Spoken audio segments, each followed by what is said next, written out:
Thanks, everyone. I'm Erin, and I'm a naturalist with Five Rivers MetroParks. And when you hear naturalist, I wanted to give you a little bit of idea of what that is. So, a naturalist is someone who explores and studies nature. And then we are lucky enough with Five Rivers MetroParks to be able to normally have classrooms like you guys come out for field trips and explore different habitats and different creatures with us. So, today we are actually live streaming to you from a stream here at Sugar Creek Metro Park. And this is a park where we do a lot of stream studies with different schools a lot of the time. So I also want to introduce you now to my friend Joshua. Hello, everyone. My name is Joshua. I'm also a naturalist for Five Rivers Metro Parks. And when I was little, I always loved playing in streams. So I'd always ask my mom and dad, that's always one thing that you need to do if you likely have a little stream next to your house. You might be thinking, no, I don't think so. But if you look on a map, you will probably find maybe a little stream. Might not look like this one, but there's probably a little stream near your house that has all kinds of fun creatures in it.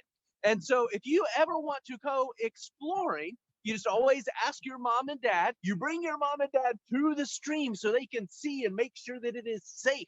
Because sometimes there might be things around the stream that could hurt us, like broken glass or maybe some trash or something like that.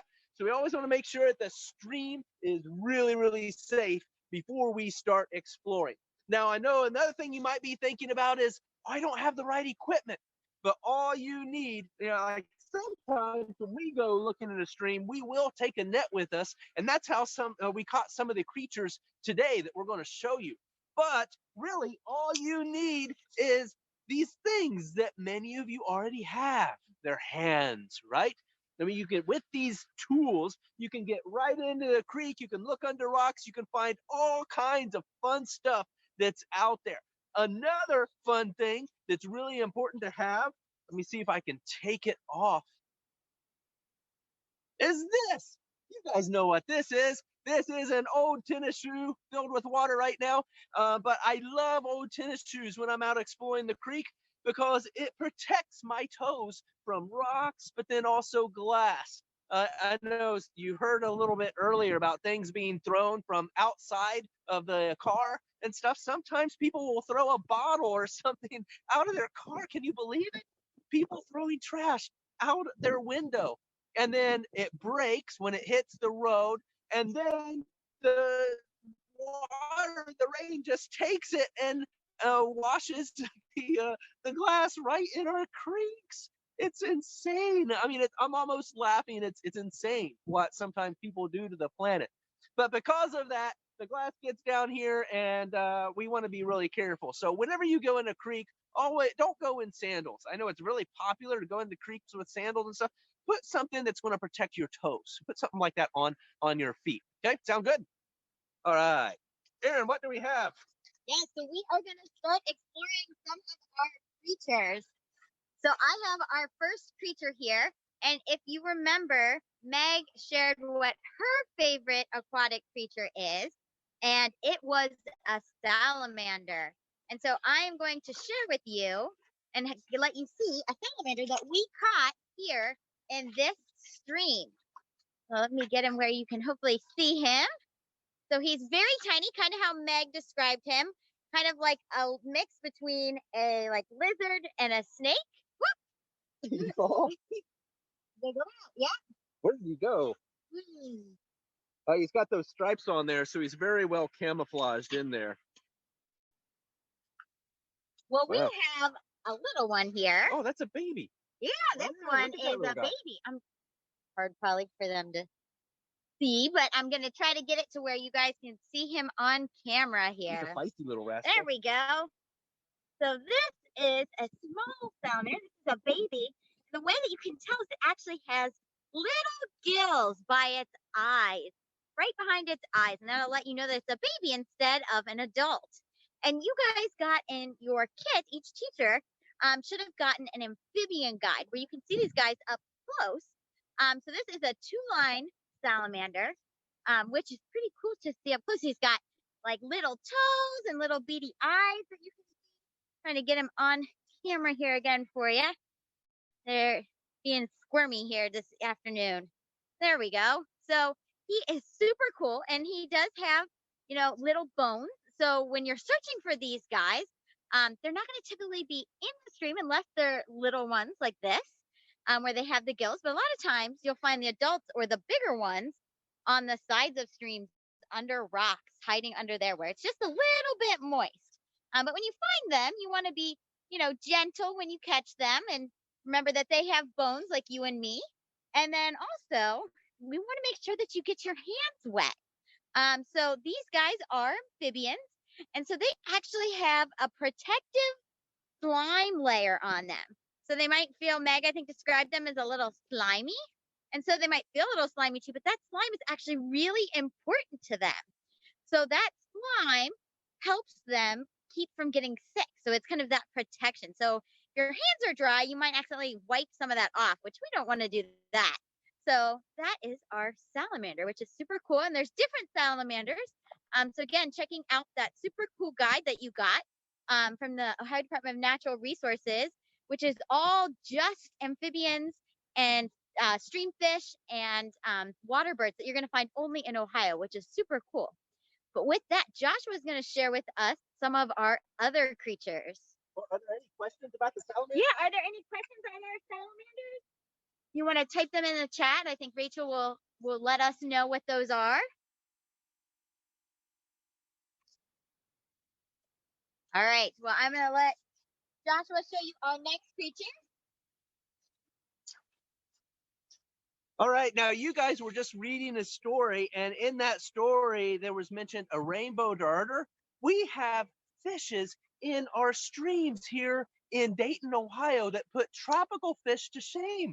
I know that when you go to maybe the fish area, when you go to like maybe a supermarket like Meijer or Walmart, and you're looking around and you see the pets area, there's a lot of tropical fish and goldfish and things like that that you can buy and have in your house.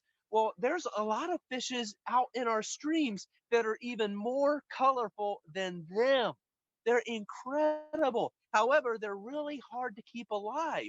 You can't just go grab a fish from a creek and put it in an aquarium at home, because these fish need moving water with a lot of oxygen in it. They like cold water because the colder the water is, the more oxygen it can carry in it and the better that they can breathe. But when we go out to streams, though, we can catch them and we can see them, and they're just so beautiful. So look at this little guy. This little guy that I'm first showing you is a green-sided darter. And this fish actually is closely related to the rainbow darter. Can you guys see all of the colors? I'm going to try to move it a little bit to the side. Look at that. Check that out. Just beautiful. And this one's called the green-sided darter. So you can imagine what the rainbow darter looks like. I've tried really hard to find one. I found a bunch of girls. The girls, it's just like birds. You know how cardinals, the female is brown and the boy is red? So the girl is brown, the boy is red. Well, out here, the fishes are the same way. So a rainbow darter girl is kind of more bland color, so she blends in with the surroundings. And the rainbow darter boy is really lots of colors. Same thing with this green-sided darter. And then in here, I'm just going to get this big fella out. This is the biggest sculpin that I've ever found here at Sugar Creek Metro Park. Just look at those big side fins. We call them pectoral fins. All these stream fish have pretty big pectoral fins. It helps move them around when they're in the flowing water. So it's really important to be a stream fish to have big pectoral fins like that. But look at this guy. We've got a few questions. Yeah, go ahead, ask away. How can a salamander see underwater? How can a salamander see underwater? Erin, you want to take that one? Erin says no. Because and that's the great thing about exploring nature, is that there are so many things that we can learn. But I got to tell you, it's really hard for science to answer questions like that. It's really, really tricky, because we're not in their brains, right? Just for an example, you have two eyeballs, right? Well, how many of me do you see right now on your screen? Do you see two? No, you only see one of me, right? And that's because your brain is taking in two pictures and putting them together, and your brain is interpreting. So even if we know how an eyeball works, we often don't know how the brain is going to interpret those images so that they have the full image. So like those little goggles that show you like this is what a butterfly sees or what a bee sees, and it gives you all these little lenses. I don't agree with those because even though their eyes might be made that way, their brains might be putting all of those images together, and then they can just see incredible stuff that is beyond our imagination. So as far as what a salamander can see underwater and how, your guess is as good as mine. I would guess that vision usually underwater gets a little bit better if you have protectant than actually in the air, because the refraction index, which you'll learn later in physics, is a little different in the water than outside in air. So I'd imagine it can see a little better in the water. Funny enough. But good question. Does a salamander's skin absorb chemicals? It can, yes. That's why it's really, really important that we wash our hands in the water before we're handling our local amphibians. Not just salamanders, but our frogs too. They're really, really sensitive. And that's why knowing the kinds of amphibians that are in your woods can actually tell you how healthy your woods are. Just like these fish. Seeing this green-sided darter in here tells us that this creek is pretty healthy, because these guys are sensitive to those kinds of chemicals and stuff, and if they get too much in their body, even just a little bit, can really hurt them and kill them. So we can somewhat use nature because of that. We can use nature to see how healthy our forests are, and Dayton's forests are really, really healthy, and our creeks and stuff, thanks to all the hard work of all the people that you're hearing from today, and you by putting your trash in the right place, and for Five Rivers MetroParks for conserving a lot of that green space. Do you need gloves to pick up any of these creatures? No, we just use our bare hands like you're seeing today. Good question. Now, we wouldn't pick up anything that would really hurt us. Now, there's are some creatures out here that can get really, really scared of humans and then bite us in defense. And for those creatures, we usually don't pick them up because we don't want to scare them. And that's the only reason why animals would hurt us, is if we're hurting them. That's great. What else have you guys got out there? Oh, Erin is going to get out just a creature. It's a great question that you asked, because it's a great segue. She's got a creature that looks scary, but really isn't. Let's check it out. Yeah, so this creature at first glance may look a little bit scary to you because of those pinchers. So it kind of looks like a mini lobster. So, but this is actually a crawdad or a crayfish, and these are found in our streams. And those pinchers, they can look really intimidating, but these are actually really important for the crawdad. So he uses these to be able to hold on to rocks or different substances where he wants to stay. So he's not, washed along with the current when the water's running fast. And he also uses it to be able to catch food and eat his food. So it's almost like he has like a built-in fork and knife with him, which is pretty cool that he's able to do that. And so this guy, like I said, it might be a little bit intimidating when you first see him, those pinchers. But as Joshua said, we're not going to pick up anything that's going to end up hurting us. And so there's a really specific way that you can pick up a salamander, and you don't have to worry about it accidentally pinching you just because it's kind of nervous. And you can see this guy here, he is not really doing anything. He's just kind of hanging out. But the best way to do that is to pinch them on their back. Either you can kind of think of right behind their eyes, or right where those pinchers are kind of coming out of their body, right around there. And then they're not able to reach you. So it's kind of like that idea of like you have an itch on your back, and it's like, oh gosh, it itches, but you can't quite reach it. It's kind of like that with these guys. They can't quite get their pinchers around to be able to reach where your hand is when you hold them in that position. Are any of these species poisonous? No, so they are not. So none of these creatures, we're really lucky where we live in Dayton. we're in a really tame area, and there's really nothing you have to be super worried about when you go out exploring. As Joshua mentioned, it's just a matter of also, though, being respectful of nature, because the only reason something might bite you or something like that is if they were scared. But yeah, good question. Are all of these creatures native to Ohio, or are any of them invasive species? So these ones are all native. There is an invasive type of crawdad, but what we're all showing you today is native. So again, you can find a lot of these, at least in those guides that are focusing on natives. Awesome, thank you. All right, Joshua is going to share another creature with you now. Okay, when I was little, I was really scared of these creatures. But then I went to college and met friends that taught me that this creature isn't anything to be necessarily scared of. I'm sorry though, it doesn't seem to like my hand sometimes. And the day has been getting warmer. So the spider is getting warmer and it's getting a lot more energy. Now it's crawling over water on the creek, and I have to kind of scoop them up. So spiders are kind of like cheetahs. They get a lot of energy when you first get them out of their little cage, and we had them in a cage temporarily. And now she's used a lot of her energy and is getting a little more calm. But check this guy out. Look, sitting right on my hand. Now, if you notice, and maybe you get so close, you might notice all the eyes. Most spiders have 8 eyes.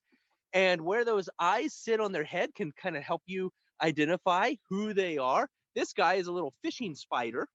He can run across on the top of the water and catch little fish and tadpoles, all kinds of stuff. Um, but the important thing is, here is a creature just like that crawdad that you can find near the water. That sometimes we'll see people go, ah, we don't want to, no, get that thing away from me, right? Yeah, that's sometimes how we feel inside. But a lot of those fears we've learned from sometimes maybe our mom or our dad that was scared of spiders, or grandpa, or maybe a teacher. And we learn these fears from each other, and they're really nothing to be afraid of, right? Especially here in this country, and particularly in Ohio. We live in one of the most tamest areas. Can you grab that, Erin? Yeah. We live in one of the most tamest areas of the planet. We don't have to worry about very venomous, poisonous things. Erin has just given me. Oh, there we go, and now it's on my watch. Look at her go. One student would like to know, are these creatures nice or mean? So good question. So I would ask that same student if they are nice or mean. You can look at the student right next to you and look at them and say, are you going to bite me? And so I bet you if it was the last resort, if you grabbed a hold of any kind of creature at the last resort, if they really felt like they had nothing else to do except to bite, they probably would bite. So really, there's no such thing as a mean creature out in nature. It's just these creatures want to defend themselves if they really, really get scared. And so that's why this spider is not biting me right now, or biting Erin. She's holding it now. That it just jumped off of me. That's why it's not biting us, because it knows right now that we're not a threat, that we're not going to hurt it. Got it? Yep. It really likes Erin.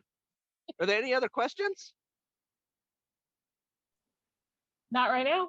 All right. Erin's got another series of creatures that she's going to be sharing with you.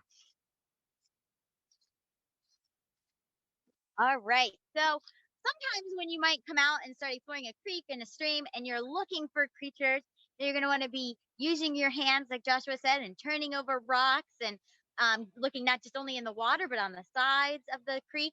But sometimes it might feel like you're not finding anything, and it might seem a little frustrating.